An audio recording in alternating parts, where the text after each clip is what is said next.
I was standing in my driveway on a Tuesday morning in suburban Phoenix, Arizona, drinking my second cup of coffee when a silver Lexus pulled up with enough aggression to leave skid marks on the pristine asphalt.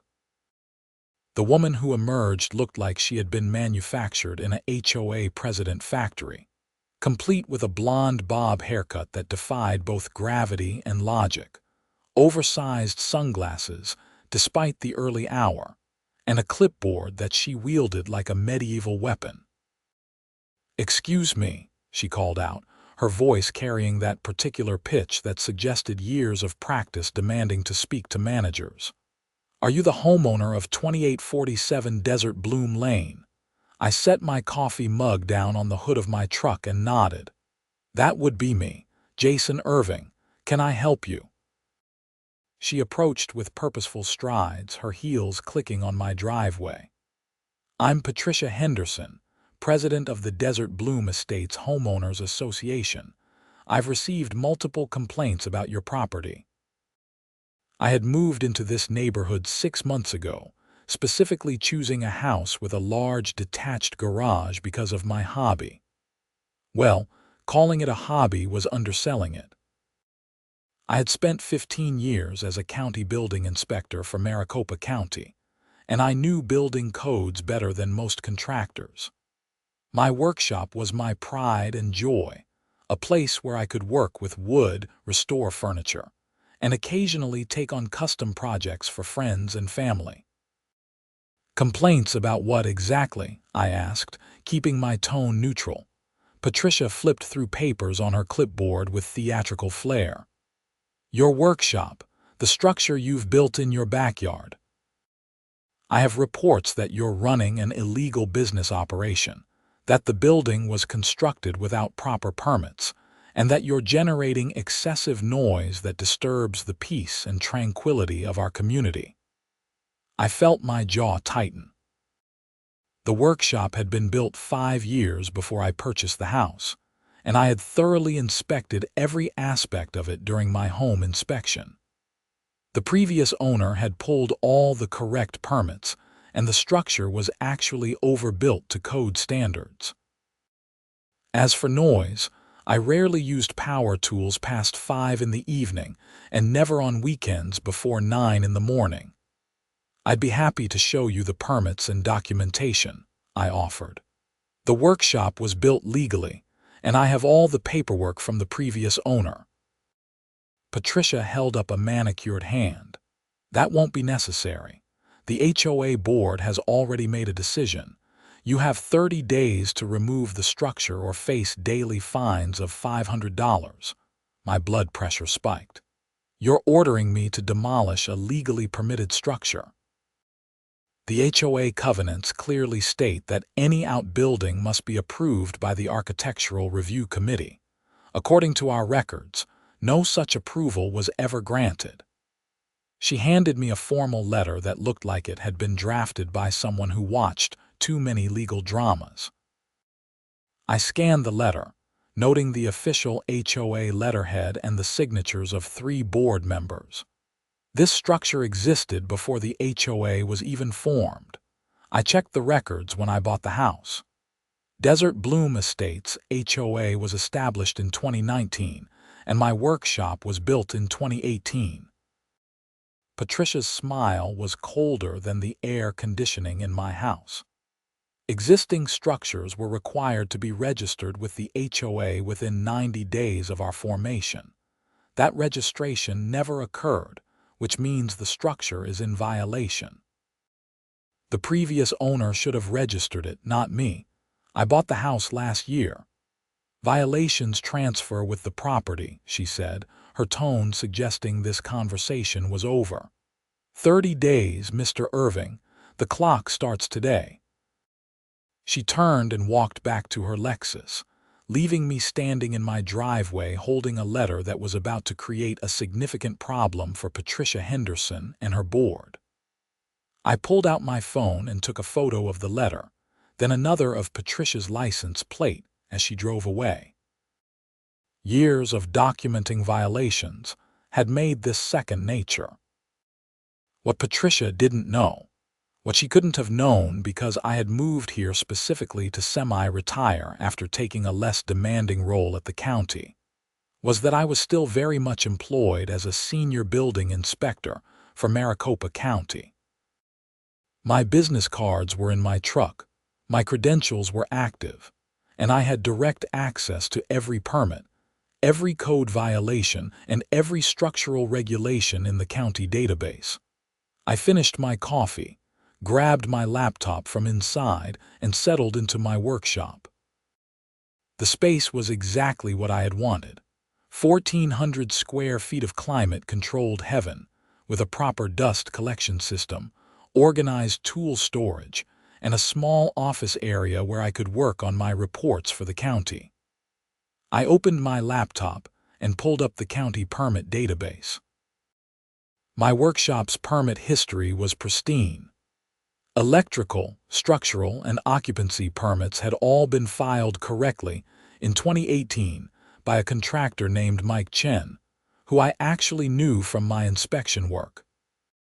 Mike did quality work, and the inspection records showed that my workshop had passed every single check on the first attempt.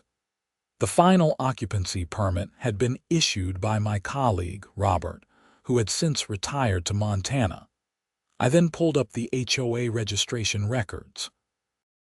Arizona law required HOAs to register with the state and maintain certain documentation. Desert Bloom Estates HOA had been established in March 2019, exactly as I remembered. I dug deeper into the formation documents and found something interesting. The covenants had been approved by 72% of homeowners, which met the legal threshold, but the notification about existing structure registration had only been sent to 53 of the 78 homeowners at the time. That was a potential procedural violation right there. My phone buzzed. It was my boss, Margaret Chen, the county building department director. "Jason, I've got something weird. We just received a formal complaint about an unpermitted structure at your address." I laughed without humor. "Let me guess. Filed by Patricia Henderson. How did you know? She just left my driveway. Gave me 30 days to demolish my workshop or face daily fines." Margaret was silent for a moment. "Your workshop that has a permit file thicker than most commercial buildings. That's the one." "What do you want to do about this?" I thought about it. I could have simply pulled my credentials and shut Patricia down immediately, but something about her confidence bothered me. She had been so sure of herself, so certain that she had the authority to order me to demolish a permitted structure. That suggested either complete ignorance of building codes or something more problematic. "Can you hold off on responding to her complaint for a few days? I want to look into the HOA's own compliance issues first." Margaret chuckled. "I like where this is going. Just keep it professional, Jason. You know how these things can get political. Always do." I spent the rest of the morning diving into public records. The HOA's annual financial statements were available through the state, and they revealed some interesting patterns. Patricia Henderson had been president for 3 years, and during that time, the HOA's legal expenses had tripled. They had filed liens against 7 homeowners for various covenant violations, and 4 of those cases were still in litigation. I also discovered that the HOA's Architectural Review Committee consisted of Patricia and 2 other board members, Susan Cartwright and Deanne Mitchell. All 3 women lived on the same street, and all 3 had served on the board since its formation.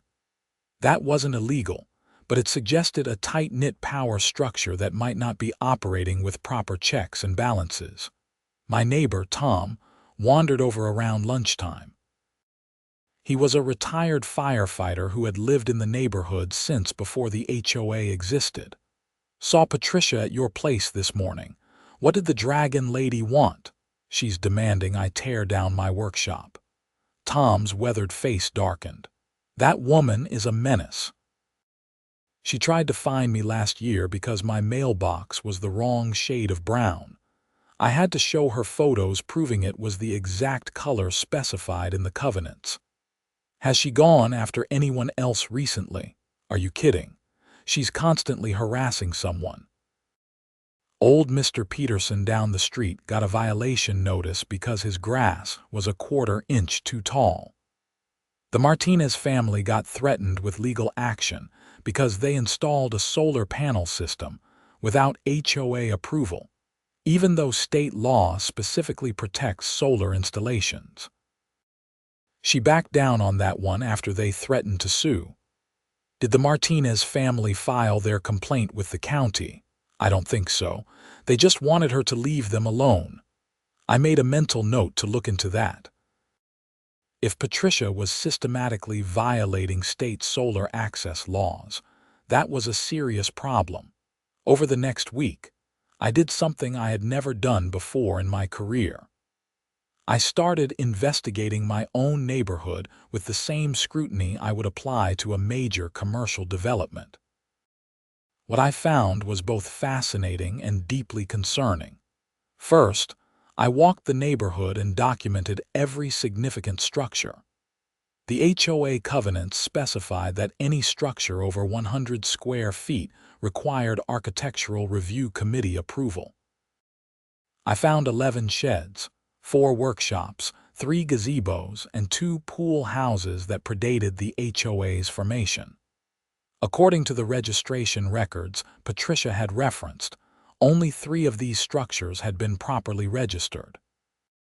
This created an interesting legal question. If the HOA was selectively enforcing registration requirements, that could constitute discriminatory application of the covenants, which would potentially invalidate their enforcement action against me. Second, I examined Patricia Henderson's own property. Her house was at the end of the street, a large 2-story Spanish colonial that was undeniably beautiful.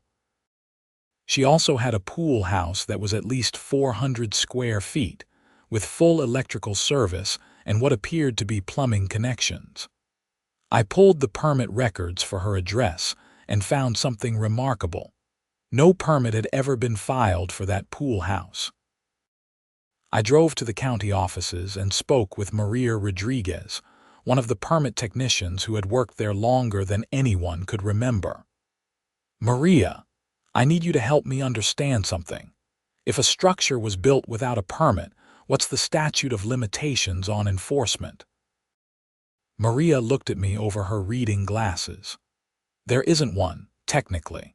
If we discover an unpermitted structure, we can require permits be pulled retroactively, or we can order demolition if it's not compliant with code. Even if the structure has been there for years. Even if it's been there for decades. Why, what did you find? A pool house that was built around 2020, based on the satellite imagery timeline. No permits in the system. Whose property? The president of my HOA, who is currently demanding I demolish my permitted workshop. Maria's eyes lit up. Oh, this is going to be good. Want me to schedule an inspection? Not yet. I want to build a complete case first. I spent the afternoon in the county archives, cross-referencing satellite imagery with permit records. Patricia's pool house had appeared in the imagery from 2020, right after the lockdowns began. That made sense. A lot of people had started home improvement projects during that time. What didn't make sense was that such a substantial structure had been built without anyone noticing the lack of permits. I pulled the inspection records for her street during 2020 and found that 2 other properties had pulled permits for various projects. Our office would have been in the area. Someone should have noticed the construction activity and investigated, unless they had been specifically told not to look. That thought bothered me, so I dug deeper. I found a note in the system from 2020, flagged to the supervisor at the time, a guy named Kenneth who had been fired in 2021 for ethics violations. The note simply said, Pool house at Henderson residence owner states inspection not required. Structure under square footage threshold. That was a lie. Any pool house with electrical and plumbing required permits, regardless of size. Kenneth had either been incompetent or had been convinced to look the other way. I photographed the note and added it to my growing file. This was becoming less about my workshop and more about a pattern of corruption and selective enforcement. The following Tuesday, exactly 1 week after Patricia's visit, I received a follow-up letter from the HOA. This one was delivered by certified mail, which meant they were creating a paper trail for legal action. The letter reiterated the 30-day deadline and added that failure to comply would result in the HOA filing a lien against my property. That evening, I attended my first HOA board meeting. Desert Bloom Estates held monthly meetings in the community center, a small building near the neighborhood entrance that had been built with HOA dues. About 20 homeowners were present when I arrived, and Patricia was holding court at the front table with Susan and Diane flanking her like loyal courtiers. "Mr. Irving," Patricia said when she noticed me, "how nice of you to join us. I trust you've begun the process of removing your illegal structure." I took a seat in the back row. "I'm here to observe and understand the process better." Patricia's smile was thin. "There's nothing to understand. You're in violation and you need to comply." The meeting proceeded through standard business, budget reports, landscaping contracts, and a discussion about repainting the community center. Then they reached new business, and Patricia looked directly at me. "We have an ongoing violation at 2847 Desert Bloom Lane. The homeowner has refused to comply with our order to remove an unpermitted workshop structure. I'm proposing we move forward with filing a lien against the property if compliance isn't achieved within the remaining 23 days. A man I didn't recognize raised his hand. "Patricia, can you explain why this structure is a problem? I've driven past it and it looks professional." "It doesn't matter how it looks, David. It was never approved by the Architectural Review Committee. We have standards." Another homeowner, a woman in her 60s, spoke up. "But didn't you say it was built before the HOA existed? Existing structures were required to be registered." "This one wasn't." I raised my hand. Patricia's expression could have curdled milk. "Yes, Mr. Irving, I have a question about selective enforcement. I've walked the neighborhood and documented at least 11 structures that predate the HOA and were never registered. Why is my workshop being singled out?" The room went quiet. Patricia's face flushed. "Those other structures were grandfathered in. Under what provision of the covenants?" "I've read them thoroughly, and I don't see any grandfathering clause." Susan leaned over and whispered something to Patricia. Patricia cleared her throat. "The board made case-by-case determinations during our first year of operation. Can I see the documentation of those determinations?" As a homeowner, I believe I'm entitled to review HOA records. Patricia's jaw tightened. "You can submit a formal request in writing." "I'll do that tomorrow. I'd also like to raise a concern about structures that may have been built without proper county permits. As homeowners, we should all want to ensure our neighborhood is in compliance with building codes for safety reasons." Deanne spoke up for the first time. "What are you implying, Mr. Irving?" "I'm not implying anything. I'm stating that if the HOA is concerned about proper permits and approvals, we should ensure all structures in the neighborhood meet both HOA and county requirements. Consistency matters." The meeting ended shortly after that, but several homeowners approached me afterward. Tom introduced me to the Martinez family, who told me about their solar panel battle. An older gentleman named Frank Peterson shared his story about the grass height violation, which had cost him $300 in fines before Patricia backed down. She's been running this HOA like her personal fiefdom, Frank said. Most of us are too tired to fight her. She's got a lawyer on retainer, and she's not afraid to use him. I drove home that night with a clearer picture of what was happening. Patricia Henderson had created a system where she could selectively enforce covenants to harass homeowners she didn't like, while ignoring or excusing violations by her allies. It was petty tyranny at its finest, and it was about to end. The next morning, I submitted a formal records request to the HOA, asking for all Architectural Review Committee decisions, all violation notices issued in the past 3 years, all financial records related to legal expenses, and any correspondence regarding my property. Arizona law required HOAs to respond within 10 business days. I also scheduled a formal inspection of Patricia Henderson's pool house. I couldn't perform the inspection myself because it would be a conflict of interest, so I arranged for my colleague, Sandra, to handle it. Sandra was thorough by the book and completely incorruptible. "Jason, are you sure about this?" Sandra asked when I briefed her. "Going after an HOA president is going to create waves." "I'm sure. If there's an unpermitted structure with electrical and plumbing, it needs to be inspected." "That's not personal, that's our job." "Fair enough. I'll schedule it for tomorrow." That afternoon, I received a call from a number I didn't recognize. When I answered, a man's voice said, "Mr. Irving, this is Richard Carrington. I'm the attorney for Desert Bloom Estates HOA. I understand you're making things difficult for the board." "I'm exercising my rights as a homeowner, Mr. Carrington.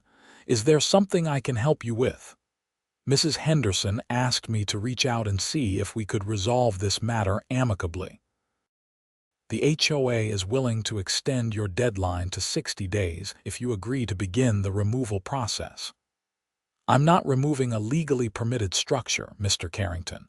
I'm also not violating any covenants. What I am doing is asking questions about selective enforcement and potential county code violations throughout the neighborhood." There was a pause. "What do you mean by county code violations?" "I mean that if the HOA is concerned about proper permits, we should ensure every structure in the neighborhood is properly permitted. I'm sure you'd agree that's a reasonable position." "Mr. Irving, I don't think you understand the consequences of fighting the HOA. Legal battles are expensive." "I'm aware. I'm also aware that discriminatory enforcement of covenants is illegal under Arizona law, and that HOAs can be held liable for substantial damages if they're found to be acting in bad faith. But I'm sure you knew that, counselor." Another pause. "I'll relay your position to my client." The call ended, and I sat back in my workshop chair. Things were escalating, but I had expected that. Patricia had built her power on the assumption that homeowners would be too intimidated or too tired to challenge her. I was neither. Sandra conducted her inspection of Patricia's pool house the next day. I wasn't present, but she called me that evening with her findings. "Jason, this is bad. The structure has significant code violations. The electrical work isn't up to standard, the plumbing wasn't done by a licensed plumber, and there's evidence of water damage that suggests the roof wasn't properly sealed. This thing is a disaster waiting to happen. What's your recommendation?"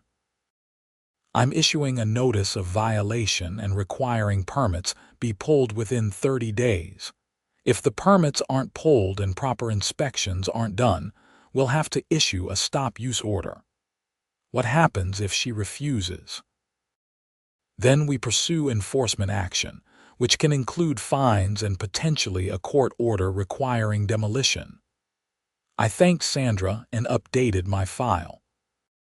Patricia Henderson had spent weeks threatening me with demolition for a properly permitted structure, and now she was facing the same consequence for an actual violation.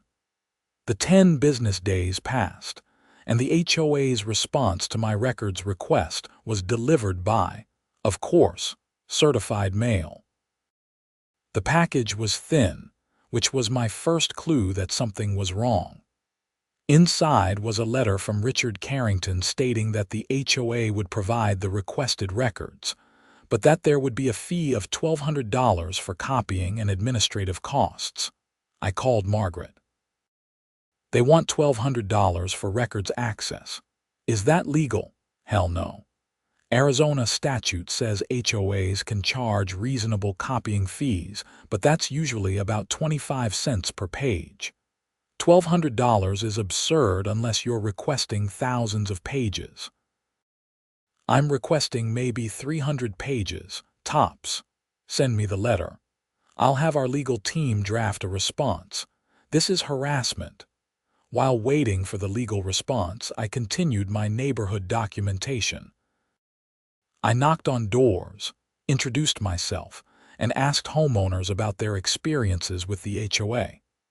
What I found was illuminating. Out of 43 homeowners I spoke with, 31 had received violation notices in the past 3 years. The violations ranged from legitimate concerns like abandoned vehicles to ridiculous complaints like mailbox flowers being the wrong color. Almost every homeowner who had pushed back against the violations had eventually been threatened with fines or liens.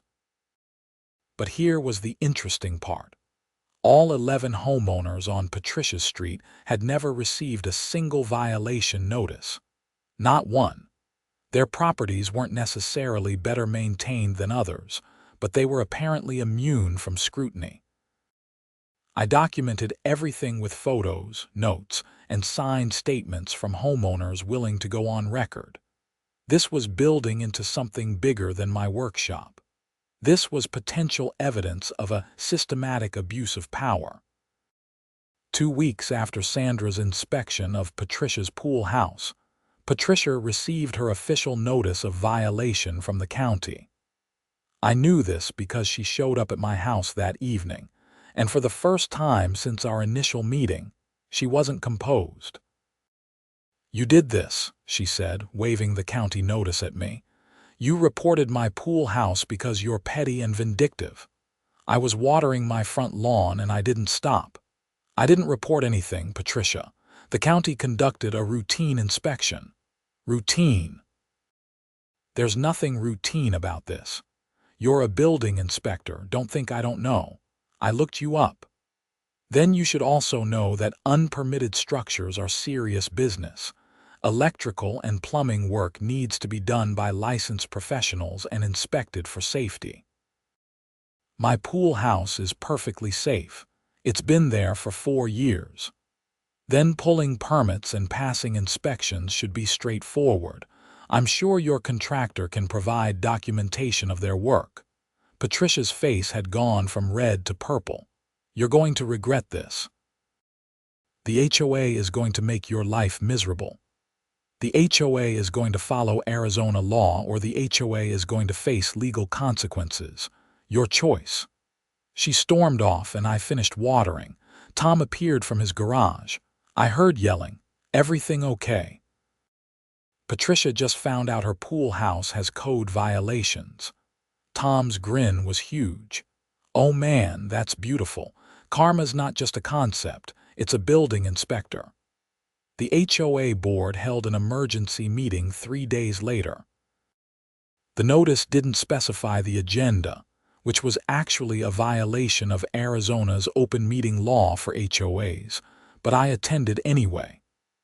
This time, about 30 homeowners showed up, word having spread that something interesting was happening. Patricia called the meeting to order, and her first order of business was me. "I'm proposing the board vote to accelerate enforcement action against Mr. Irving's property. His refusal to comply has gone on long enough." Susan and Deanne both nodded, but before they could vote, I stood up. "Point of order, Patricia. Under Arizona law, HOA meetings require proper notice and agenda specification. This meeting notice didn't include any agenda items."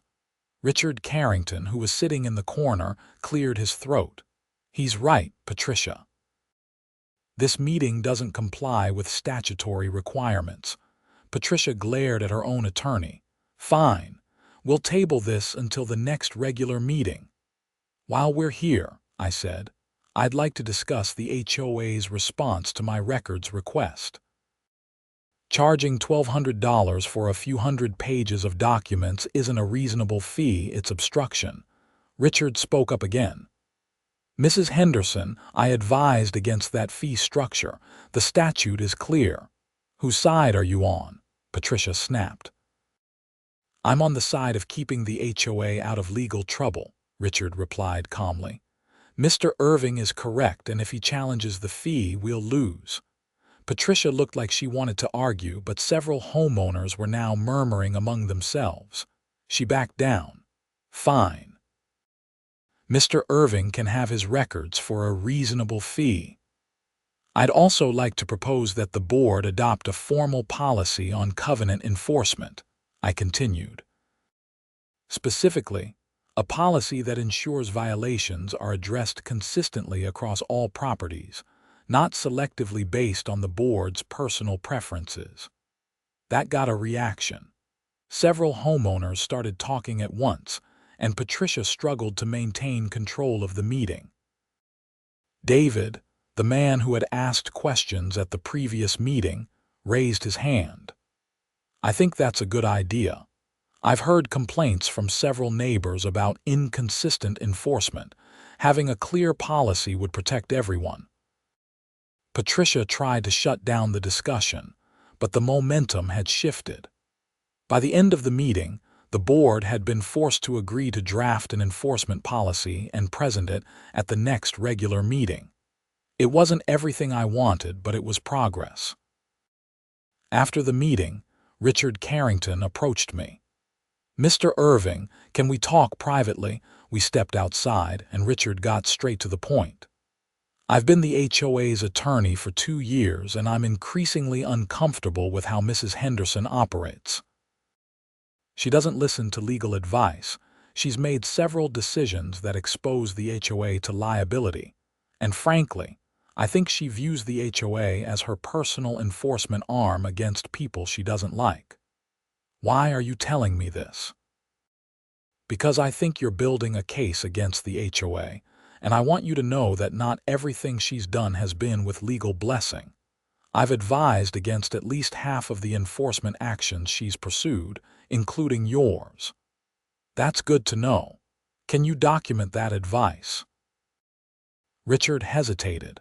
Attorney-client privilege is tricky, but if there's litigation, those communications could be discoverable. I understood what he was saying. Richard was giving me a roadmap without explicitly breaking privilege. I appreciate your honesty. One more thing, Mrs.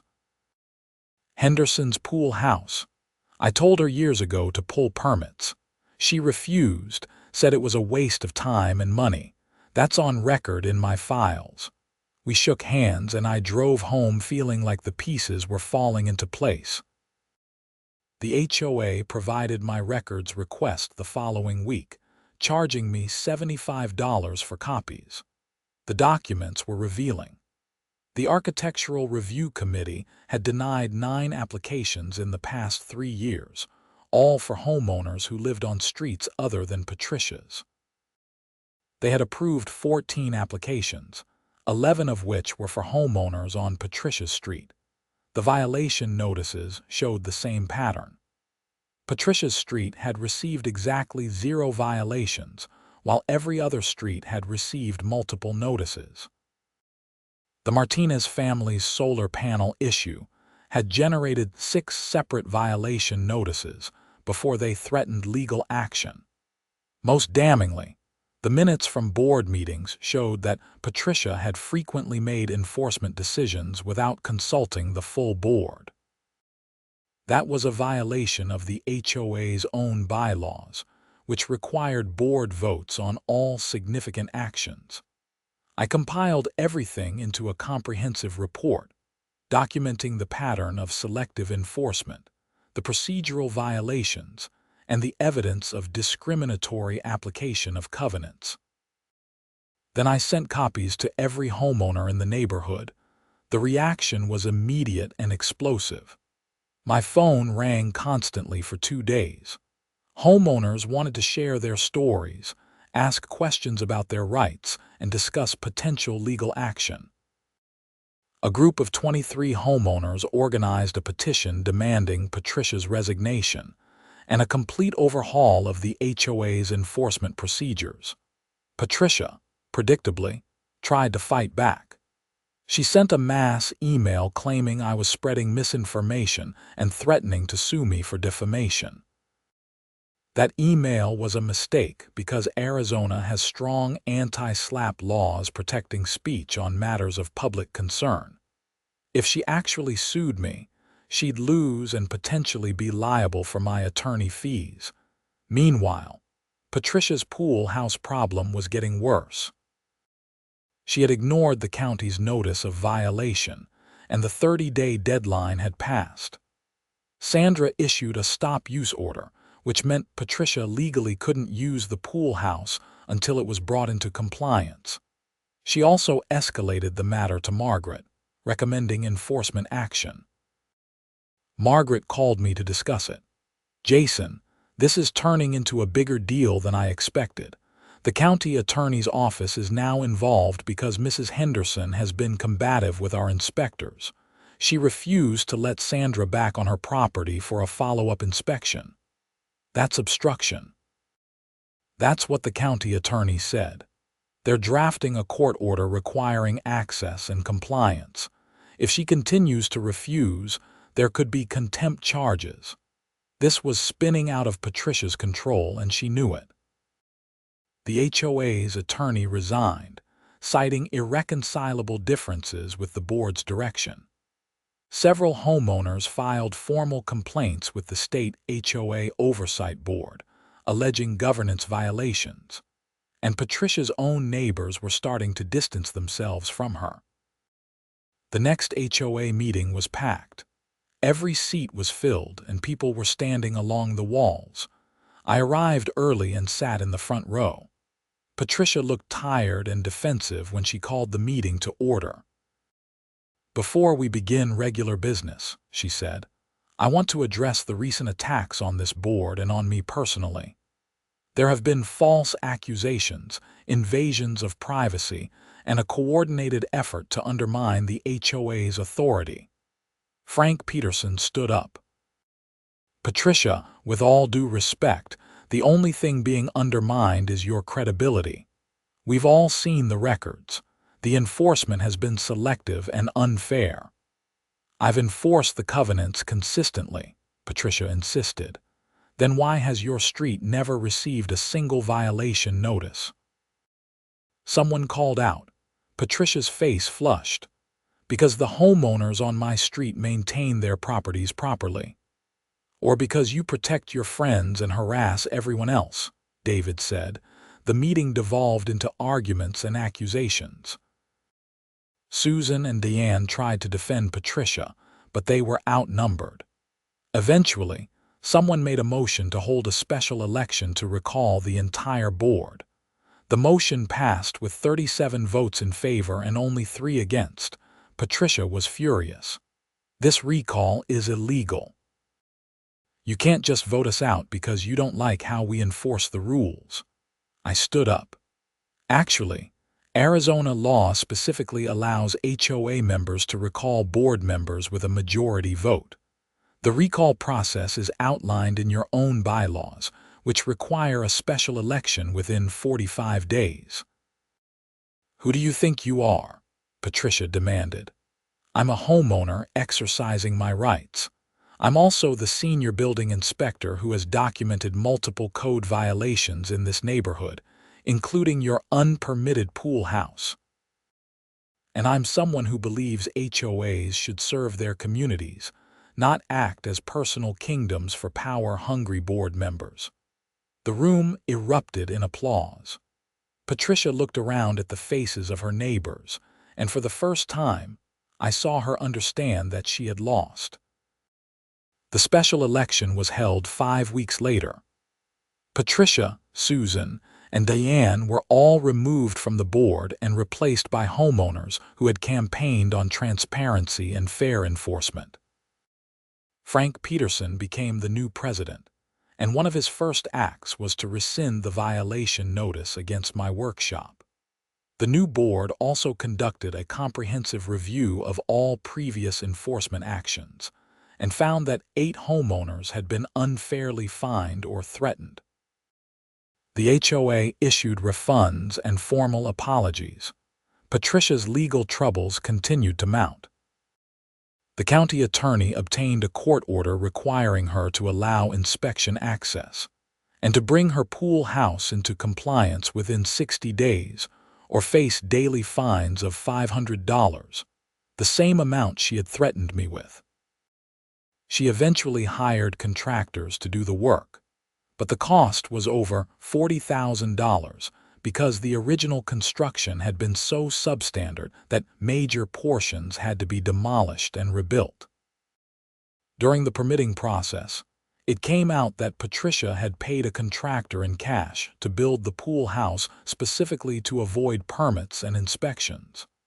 That contractor wasn't licensed, and he had disappeared after taking her money.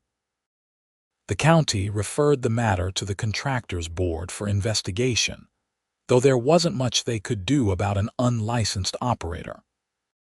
More troubling was the discovery that Kenneth, the former county supervisor who had been fired for ethics violations, had received $3,000 from Patricia in 2020.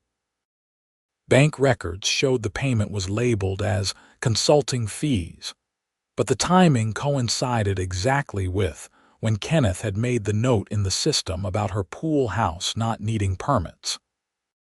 The county attorney launched an investigation into possible bribery, and both Patricia and Kenneth were questioned.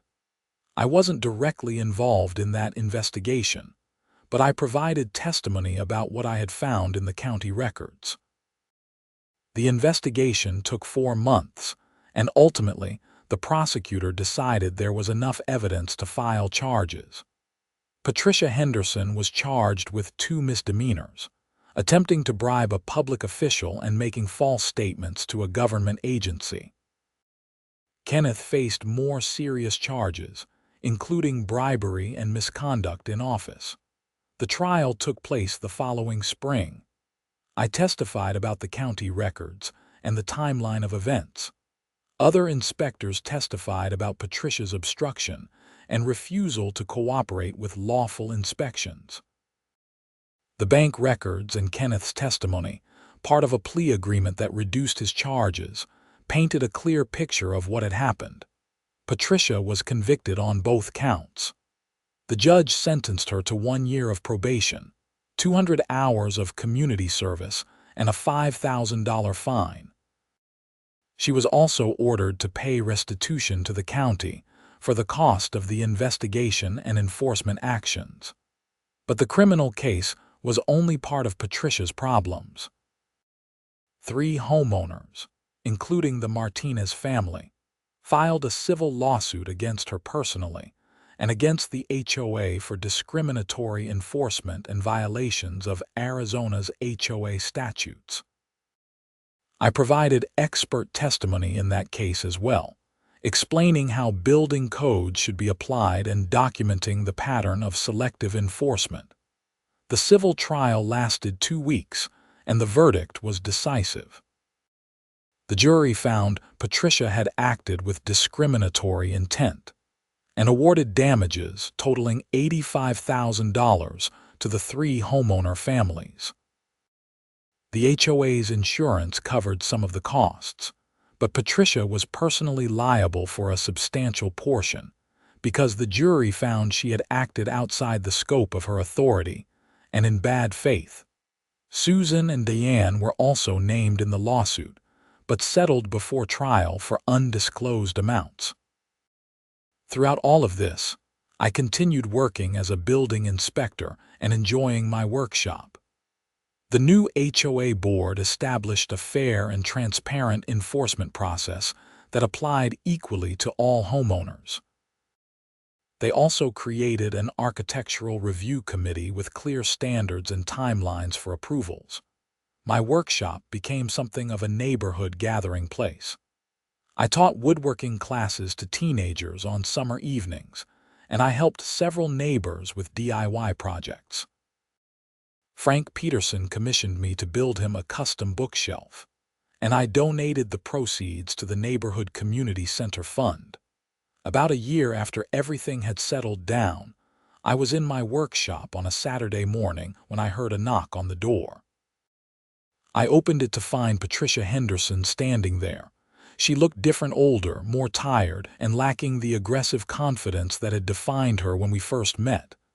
"Mr. Irving," she said quietly, "I wanted to apologize. I hadn't expected that. Come in." She stepped into the workshop and looked around. "This is beautiful, really professional. Thank you." "I was wrong," she said.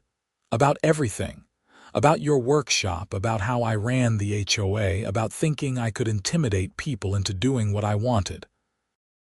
I lost sight of what an HOA is supposed to be. Why are you telling me this? Because I've spent the past year in therapy, trying to understand why I acted the way I did. And I've realized that I turned the HOA into something that made me feel important and powerful, instead of something that served the community. You were right to fight back, and I'm sorry for the trouble I caused." I didn't know what to say.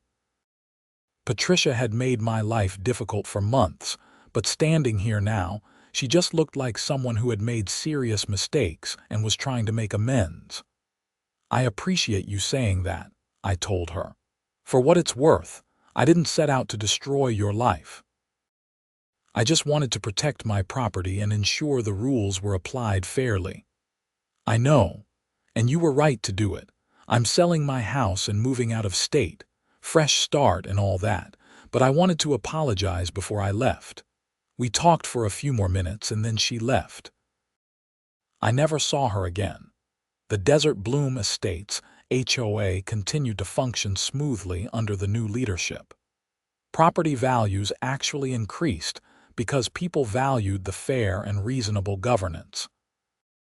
The neighborhood became known as one of the better-managed HOA communities in the area, and several real estate agents specifically highlighted the HOA's transparency in their listings. I served on the Architectural Review Committee for a year, helping to establish clear guidelines based on county codes and common sense.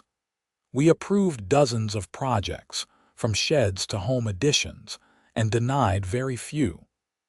The key was having objective standards and applying them consistently.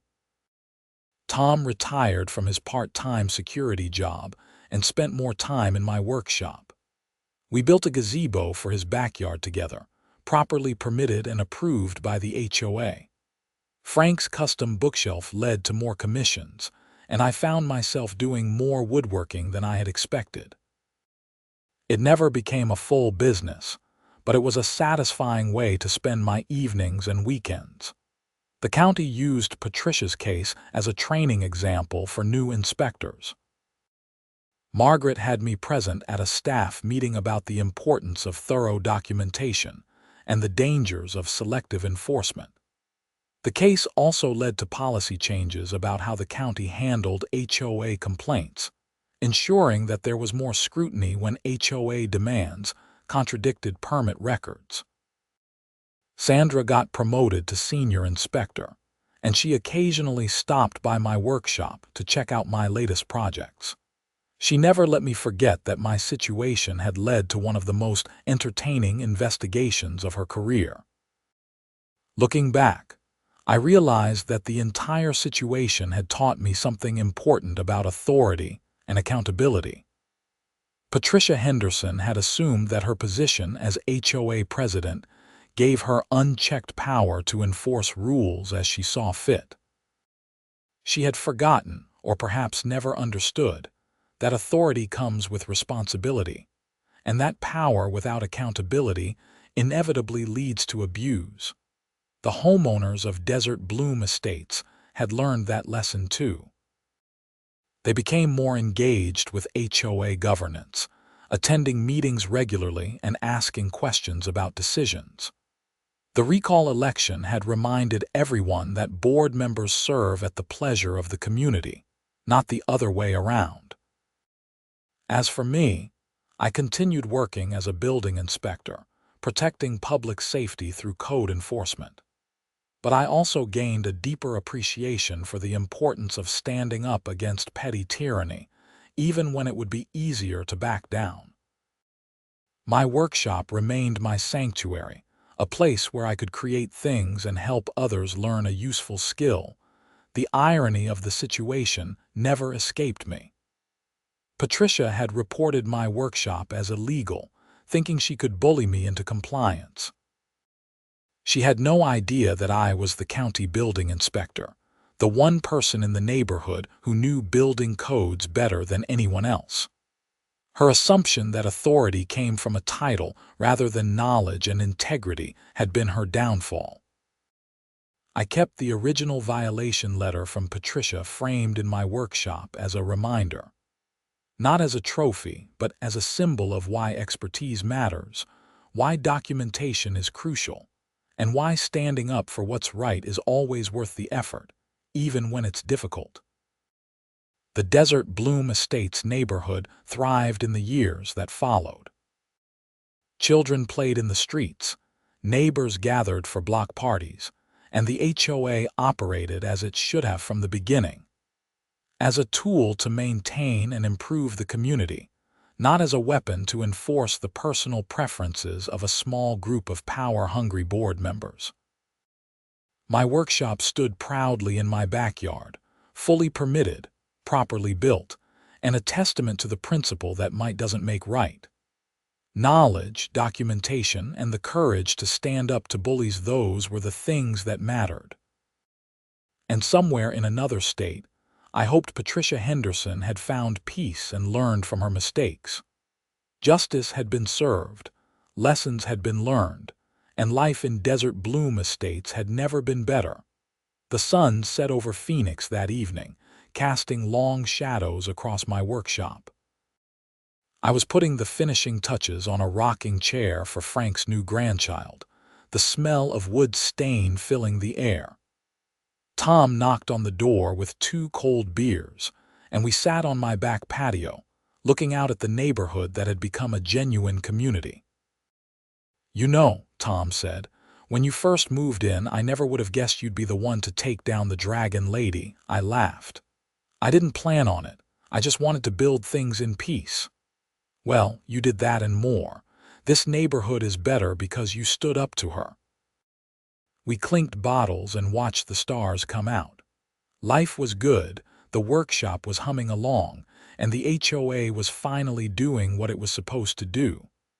Sometimes justice takes time, but when it arrives, it's worth the wait. The story of Patricia Henderson and the Desert Bloom Estates HOA became something of a legend in county building department circles. New inspectors would hear about the HOA president who tried to force a senior inspector to demolish his permitted workshop, only to end up facing criminal charges for her own code violations.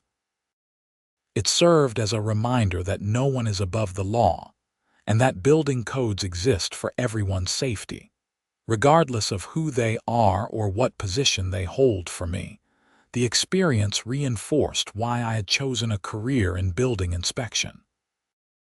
It wasn't just about enforcing rules for the sake of rules. It was about ensuring that structures were safe, that people followed consistent standards, and that authority was used responsibly. Patricia had viewed building codes as obstacles to be circumvented, while I saw them as the foundation of safe communities. Years later, I would occasionally get questions from other HOA members facing similar situations with overbearing boards.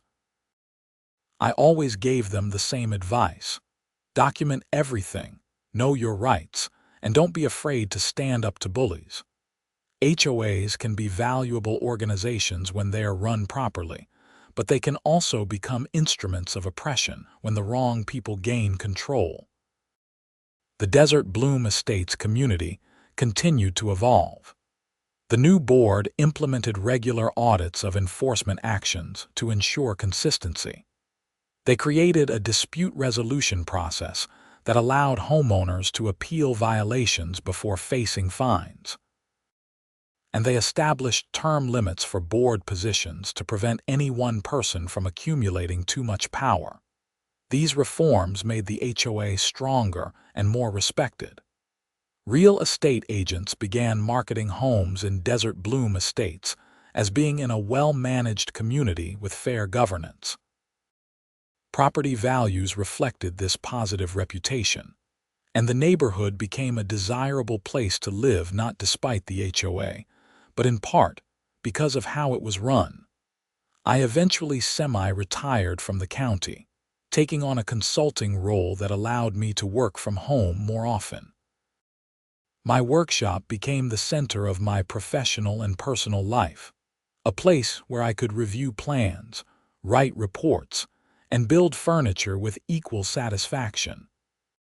The space that Patricia had tried to force me to demolish had become a symbol of resistance against arbitrary authority and a testament to the value of standing on principle.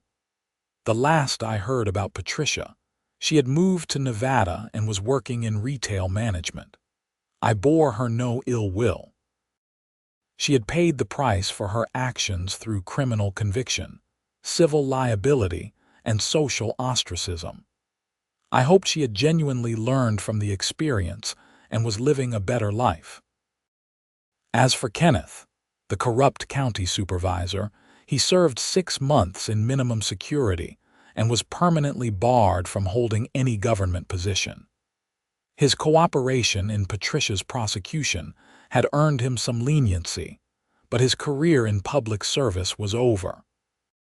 The county implemented new oversight procedures to prevent similar corruption in the future, including regular audits of inspection decisions and mandatory ethics training for all supervisors. The Martinez family, the Petersons, and the other homeowners who had been harassed by Patricia's HOA regime found justice and compensation. More importantly, they found their voices and learned that they didn't have to accept unfair treatment from people in positions of authority. The community became stronger because people had stood together against injustice. My workshop remains my favorite place.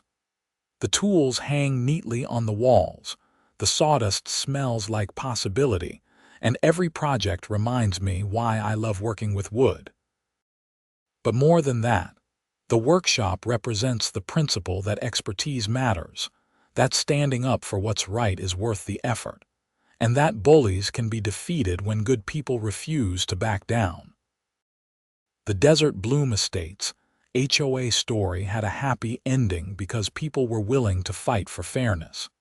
It could have gone differently if I had been intimidated by Patricia's threats, or if other homeowners hadn't found the courage to speak up. But it didn't go differently, and that made all the difference. Justice prevailed, not because it was easy, but because it was necessary. And in my workshop in suburban Phoenix, surrounded by the evidence of honest craftsmanship and proper permits, I knew that sometimes the best way to fight injustice is simply to stand your ground and let the truth speak for itself.